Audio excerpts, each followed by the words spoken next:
जी, परिचय देते हुए मैं प्रमोद माझी, अध्यक्ष मां गंगा निसाधन सेवा न्यास।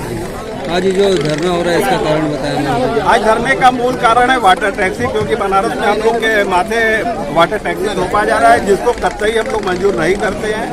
अगर वाटर टैक्सी को जबरन हम लोग के ऊपर थोपा गया तो वाटर टैक्सी नहीं, आने वाले समय में बनारस में चलने वाले एक एक हमारे समाज के अलावा जो दूसरी नावें चल रही है, सारे नावों को रोकने का हम लोग काम करेंगे। वो चाहे क्रूज हो या किसी अन्य तरह की बोट हो, सारे बोटों को अगर वाटर टैक्सी इसी तरह जबरन हम लोग के ऊपर थोपा गया तो हम लोग एक एक नाव को बनारस में चलने से रोक देंगे। वाटर टैक्सी की बात की जाए तो कैसे आप लोगों के लिए खराब है, क्या नुकसान है? वाटर टैक्सी की बात नहीं, किसी अन्य नाव, किसी तरह की भी नाव की अगर बनारस में बात की जाए तो बनारस में आने वाला एक एक कस्टमर माझी समाज का रोजगार का एक अंग होता है। अगर किसी दूसरे नाव में जाती है तो सीधे सीधे हमारे रोजगार पर उसका असर पड़ता है। और आपको पता होना चाहिए कि हम लोग यदि 6 महीना कमाते हैं तो 4 महीना हम लोग सुस्त भी पड़े रहते हैं। अभी आने वाले समय में बाढ़ आ जाएगा, हमारी नावें ठप पड़ जाएंगी, तो उन समय में कमाया हुआ पैसा ही हम लोग अपने जीविका को चलाने में उपयोग में लाते हैं। ऐसे में अगर वाटर टैक्सी हम लोग के खिलाफ लाया गया तो निश्चित तौर से हम लोगों के ऊपर एक तरह से जबरन नियम थोपने की बात होगी और किसी का भी जबरदस्ती हम लोग बर्दाश्त नहीं करेंगे। वर्तमान की जो केंद्र सरकार है, राज्य सरकार है, वो आपके समाज में तमाम विकास के योजनाओं को दावे कर रही है, तो क्या लगता है कि आपकी ये मांगों को भी सुनी जाएगी? देखिए, असल में देखा जाए तो ये कोई विकास का मामला नहीं है, ये सब विनाश का मामला है। क्योंकि बड़े मजे से हम लोग अपना जो इंजन चलता है उसको चला के जी खा रहे थे, लेकिन सीएनजी के नाम पर हम लोग के ऊपर इंजन थोपा गया, जो कि सरासर हम लोग के ऊपर एक जबरन थोपे जाने वाला तत्व था, जिससे आए दिन हमारे नाव के इंजन खराब होते हैं और बीच में कस्टमर को कितनी समस्याओं का सामना करना पड़ता है, इससे आप शायद अनभिज्ञ हैं।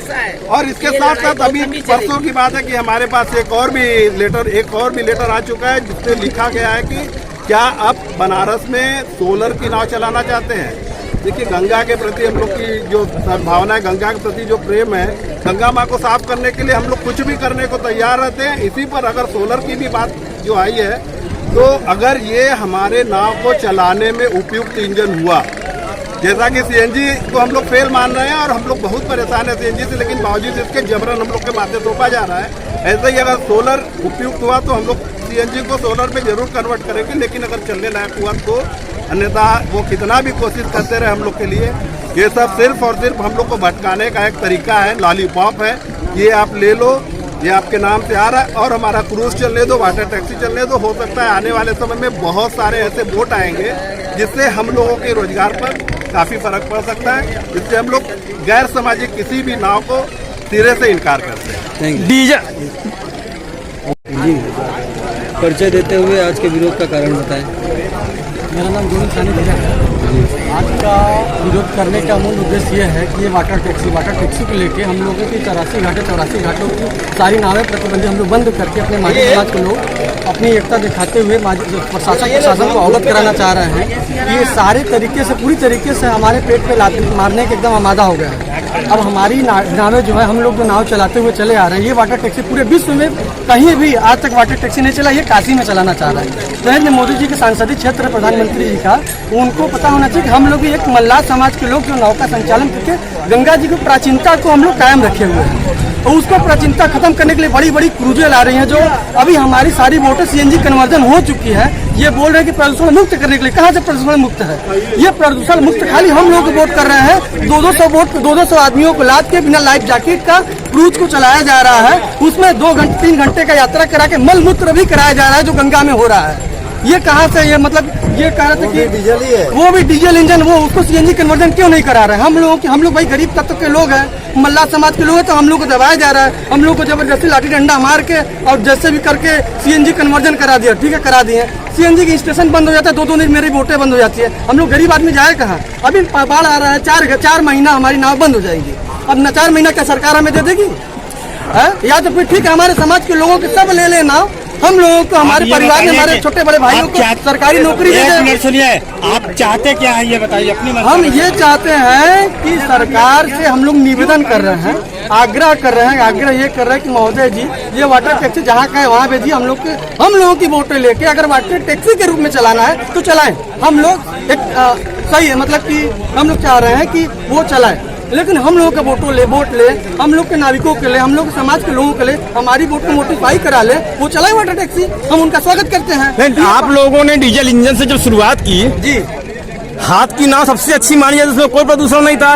डीजल इंजन की शुरुआत जब आपने किया है उससे प्रदूषण दिखाई भी देता था। देखिए डीजल इंजन एक अलग चीज है, पहले धीरे धीरे चेंज होता गया, अभी धीरे हमारा जनरेशन चेंज होता जा रहा है, अलग अलग चीजें, अलग अलग टेक्निक बढ़ती जा रही है। तो हम लोग भाई दुनिया, हर आदमी सोचता कि आगे बढ़े।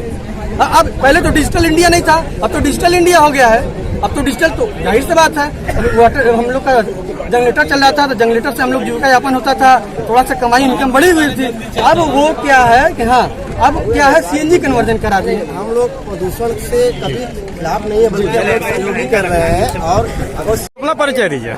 मैं बाबू साहनी नाविक हूँ। देखिए, आप लोग के जो अध्यक्ष वगैरह ने बताया कि वाटर टैक्सी आने वाली है, उससे आप लोग जो है दुखी हैं, परेशान, चिंतित हैं, लेकिन विकल्प क्या है? जैसे अभी आप ही के एक साथी ने कहा कि टेक्नोलॉजी बढ़ रही है तो समय के साथ बदलेगी, तो वही तो आपके नेता कर रहे हैं, सरकार कर रही है कि टेक्नोलॉजी बढ़ रही है तो हम उसको बढ़ाना चाह रहे हैं, तब क्या इतराज है?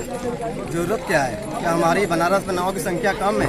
नहीं तो आप ही लोगों ने ये शुरुआत की थी डीजल इंजन की। हम लोगों की नाव यहाँ चल रही है, इसमें वाटर टैक्सी लाने की कोई भी जरूरत नहीं है। अगर सरकार को विकास करना है तो हर काम में नाविकों को लेके साथ में विकास करे, हमको कोई ऐतराज नहीं है। उन्होंने डीजल इंजन बदलने के लिए कहा, हम लोगों ने डीजल इंजन बदल के सीएनजी इंजन लगा चुका है, जिसमें नाना प्रकार की समस्याएं आ गई हैं, जिसको उन्होंने अभी तक निवारण नहीं किया। उन्होंने वादा किया था कि हम 3 स्टेशन बनाएंगे, अभी तक सिर्फ 1 स्टेशन बना हुआ है। उन्होंने कहा कि हम सर्विस सेंटर बनाएंगे, उन्होंने एक भी सर्विस सेंटर नहीं बनाया। फिर भी हम लोग माँ गंगा की वजह से और सरकार की बातों को मान के अपने इंजन को बदल के सीएनजी इंजन कन्वर्जन करा चुका है। अब ऊपर से उनको वाटर टैक्सी लाने की क्या जरूरत है? हमारा निषाद समाज का जो है पालन पोषण का मात्र एक सहारा गंगा है और नौकायन है, और उसको वो छीन लेंगे तो हम लोग कहाँ जाएंगे, हम लोग के बाल बच्चे कहाँ खाएंगे पिएंगे, और हम लोग अपना विकास कैसे करेंगे? अगर वाटर टैक्सी आप लोग चलाने दीजिए तो आप क्या उस बात को मानेंगे? कोई जरूरत नहीं है वाटर टैक्सी का। हम लोगों के पास खुद अपनी नाव है, बड़ी बड़ी नाव है, और उनसे मजबूत नाव है, और जो सदा से चली आई है